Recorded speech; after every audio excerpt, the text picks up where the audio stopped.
hospitable to our visitors. Kwa hivyo ningependa kusema tumeshukuru sana, tumekuja kuangalia kwamba mambo ya usalama katika viwanja vyetu vyote iko sawa, na tumehakikisha kwamba ile mitambo yote imewekwa hapa ya kupasa sauti, ya kuzima moto, hata jinsi ambavyo unaweza kuingia katika uwanja huu na Nyayo imewekwa vizuri kuhakikisha kwamba hatutakuwa na madhara yoyote na hatutakuwa na msongamano ama ile msukumano wakati tunaingia katika stadium hii. Tunataka tena kushukuru sana Wizara ya Michezo kwa kazi ambayo wamefanya kuhakikisha kwamba stadium iko tayari, na tunatarajia kwamba ijabo tarehe 3 tutaungana pamoja hapa katika mechi ya kwanza, na ni madhumuni yetu kuona kwamba timu yetu ya Kenya imefika fainali. Tuko na bahati sana kama nchi kwamba sisi ndio wale tutakuwa karibisha wale watafika fainali. Tunaomba kwamba tunaomba sana kwamba timu yetu ya Kenya ikuwe katika fainali hiyo, ndio hapa nyumbani tuweze tukasherekea. Sisi wenye tulikuwa watoto wadogo sana 1987 hatujawahi kuona kitu kama hii katika Kenya. Kwa hivyo tunataka sisi pia tuone vile tutaweza kushinda mchezo huu, na tuhakikisha kwamba kama Wakenya inatuleta pamoja tukishirikiana na wageni wetu wote, na tukue watu wastaarabu, watu wa kukaribisha wageni na kuwasaidia wanapohitaji usaidizi wetu wa kila aina. Asanteni sana na Mungu awabariki. Waziri, ningependa kunasa mawazo yako kuhusiana na swala jingine mbali na michezo, kuhusu swala la kuna yale madai ambayo yalikuwa yamelimbikiziwa naibu inspector wa polisi Eliud Lagat, na kwamba amefutiliwa mbali zile tuhuma kuhusiana na mauaji ya Albert Ojwang. Kuna madai yanaibuka kwamba inaonekana kama katika mchakato wa haki, kutafutia haki wale ambao wameathiriwa pengine mikononi mwa polisi kwa madai kwamba ni kuchezewa shere.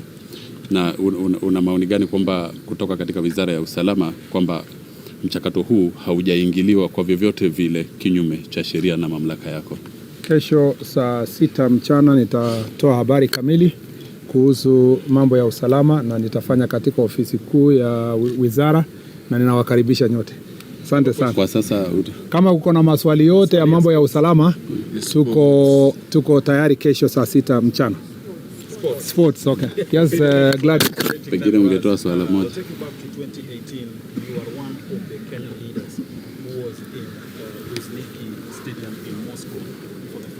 And also 2022.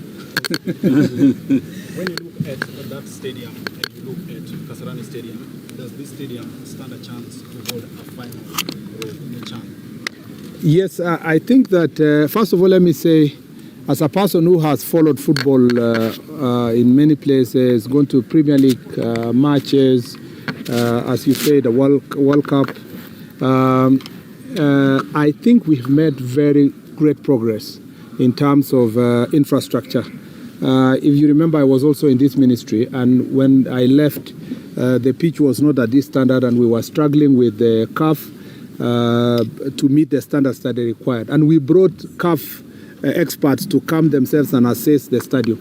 And we came here with the president of CAF, and eventually, by the time the CS was handing over to the local organizing committee, it was based on approval of CAF.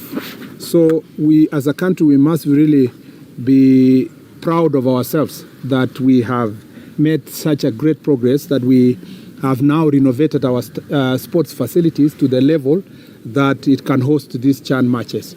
We believe also that now the rest of the improvement towards the Africa Cup of Nations in 2027 will make even this a fantastic facility.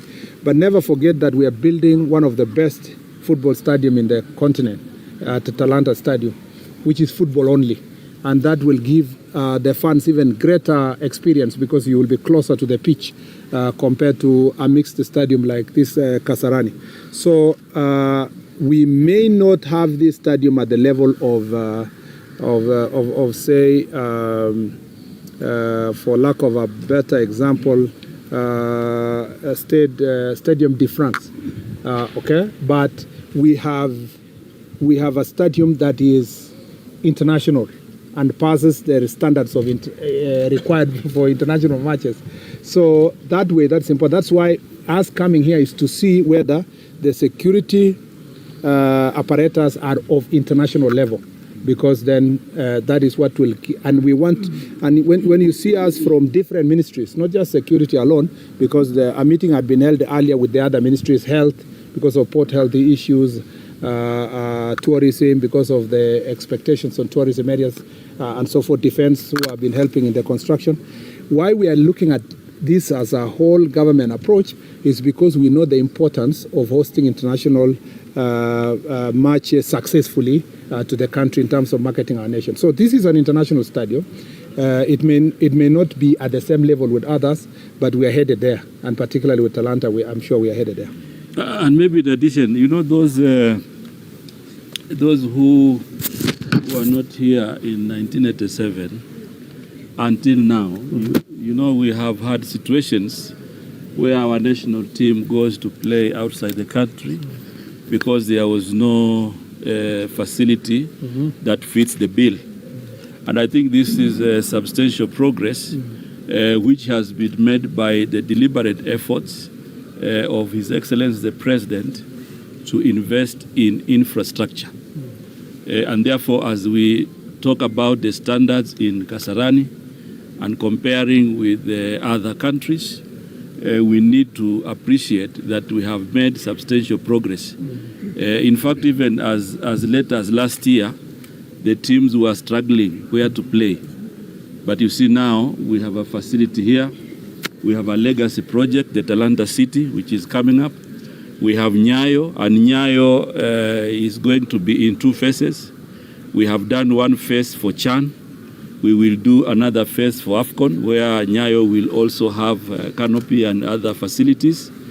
And I want to assure the country and football fans and sports lovers in the country that the investment in infrastructure will continue beyond football, and that is why we even have academies, you know, going on across the country. And I just want to tell Kenyans that this CHAN and many other tournaments have allowed us to make substantial progress as a country, and as Kenyans we need to appreciate, because every milestone, every step in the right direction is very critical for progress. So I think this is one of those, and we need to continue the momentum to make sure that we also reach the standards that other people aspire. Maybe we take 3 questions at once, then we'll respond and leave it there. So, yes, and then Gladys, and then I forget your name. Vincent. Yes. Yeah. So 3 of you. Yeah. Mine goes to CS Mongoria. Yeah. The security is checked, stadium is checked, but with 20 days to go, Kenyans have a concern about the issue of marketing. You see the issue of marketing, as I said earlier, it is a pronged approach where the local organizing committee has a role and CAF has a role. This morning, we even had a discussion, and on Wednesday, Thursday, we will have even meetings with some of the key stakeholders that will do local marketing. The international marketing will be done by CAF, and they are also going to do their part in that regard. But I also want to say that we have been with you, media, all the time, and I believe part of your presence here is also to tell Kenyans what is happening in matters CAF. You know, so we have had a lot of interviews this weekend with the local organizing committee, and we will continue to do that. We have identified what the private sector will do, and that will be announced on Thursday, so they can help us to do the marketing. One of the concerns that we've had as the football family is how police handle crowd management. I'd just like to know what are the measures that we've taken in training our police to ensure that they are able to handle crowd management, because the scenes that we've been seeing before, even in the Kenya-Gabon game, even in our derbies, the police didn't exactly know how well to handle crowd management. I'd just like to know how the progress and probably the number of police that have been trained. Thank you. Let's take both so that we answer once. Vincent? Waziri Mvurya, Waziri Murkomen, kuhusu swala la tiketi. Unajua tiketi ni muhimu sana kwa udumishaji wa usalama uwanjani. Hapa Kenya watu wengi hawajazoea sana masuala ya e-ticketing. Unapata watu wanatoka nyumbani wanakuja kutafuta tiketi kwenye gate. This time it will be different kwa sababu LOC imesema kulingana na CAF tickets za kwa online. Mnachukuliaje swala hili la tiketi katika udumishaji ama uboreshaji wa usalama kwenye michuano ya CHAN? Okay, nitaanza alafu waziri atamalizia. Huyu alikuwa na Waziri, you recently announced a security. you recently announced a security simulation exercise, and my interest is post-CHAN. Will this same security apparatus be there? Because you've mentioned that there will be matches taking place now that we have quality infrastructure stadium. Thank you very much. I think in terms of the crowd management, in terms of international standards, the police are not supposed to be inside the pitch. So there are match stewards that are procured and trained. And that process is ongoing from tomorrow, I am told by the LOC. And then the police will do their security work. Some will be here. You will probably not see a police officer inside the stadium in a uniform. Okay, you will see them outside the stadium. Those who will be inside will be performing certain responsibilities that not necessarily related directly to crowd management. Crowd management will be done by stewards inside, but outside when they are entering the gate, the police will help to ensure that where there are cases of stampede and so forth, proper management will be done to ensure that order is restored. And also the police officer will be operating under the manual for managing international matches. So they have to follow certain protocols. They will be working closely with CAF officials, closely with FKF officials and the LOC.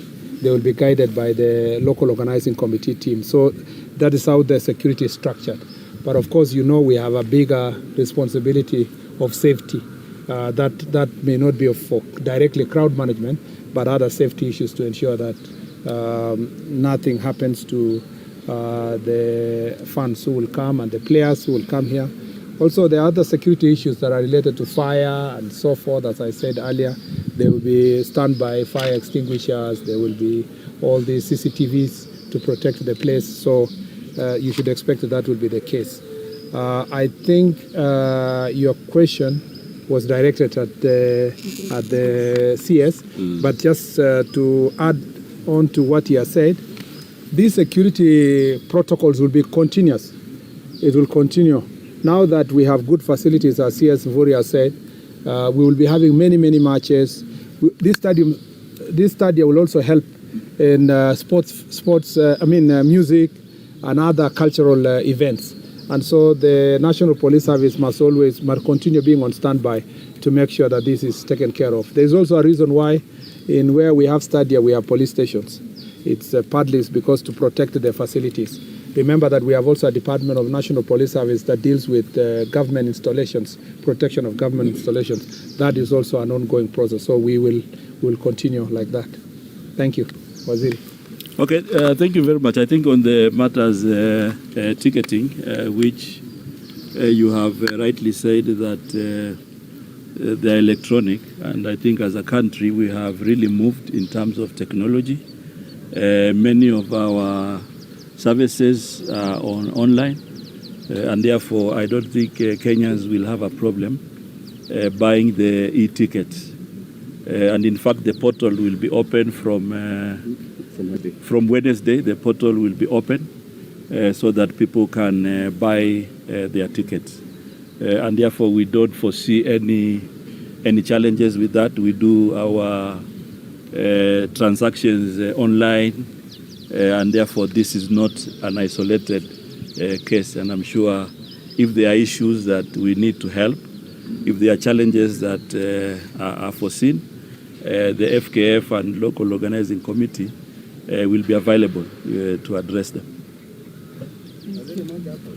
Hapo kwa tiketi tu kuzia ndio Wakenya sasa hizi mahasla waanze kujipanga. Okay, Wakenya waanze kujipanga.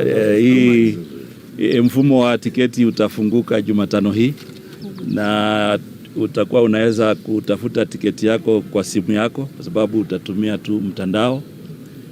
Tiketi itakuwa 200, 500 na 1000.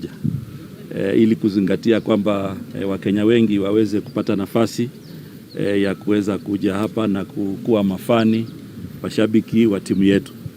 Na wakati huu ni mzuri pia kusema kwamba ni wakati wa uzalendo ambao wananchi tuweze kuungana pamoja kuunga mkono timu yetu. This is a moment we need a lot of patriotism because Harambee Stars is our national pride.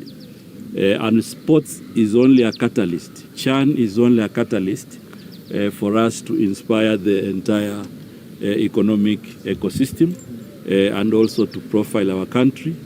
And of course, one of the key benefits in this tournament is that we are now able to profile our talents. There will be a lot of international scouts who will be looking, who will be watching the games and seeing the kind of talents that we are displaying. And therefore, let us put our best foot forward. And we are confident as government that CHAN will be very historical to all of us. Thank you. Tutafanya hiyo siku yake. Tutaendelea kuongea. Ulichelewa.